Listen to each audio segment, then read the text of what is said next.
Akiaria hindi ya kigomano gya thikũ igĩrĩ kĩa bodi ya thenema bururi-ini KFCB, Minista wa mathako na unduire Hassan Wario niamenereirie aruti wĩra a muingi aria mamayagĩrĩria harĩ kuheana ũtungata kũrĩ muingi.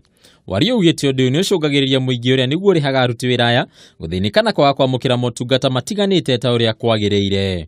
Ona kuri uguo, Wario ni agathĩrĩirie mũrũgamĩrĩri mũnene wa bodi ya KFCB Ezekiel Mutua akiuga nĩ anyitĩte itemi inene harĩ gũtigĩrĩra Kenya na mũno mbeũ njĩthĩ nĩ mekanyĩra kĩmĩtugo ũndũ ũrĩa gũteithĩrĩria kwagĩrithia njiarwa cia rũciũ.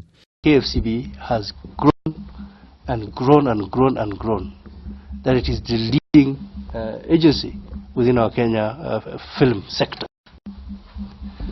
That did not happen overnight. It happened because there are men and women who are thoughtful, who are led by a very sober-headed, level-headed, warm, generous, focused leader. Mwena-ini wake, Mutua ni orotetie ateti aria matuhokaga mĩario ĩngĩcogera ngũĩ, ũndũ ũmwe na honge cia mohoro iria ingĩcogera ũhotomu wa thayũ. Akiuga kĩrĩa kĩrĩ na bata harĩ mũingĩ nĩ thayũ, makĩria rĩu twerekeire ithurano cia mweri wa kanana.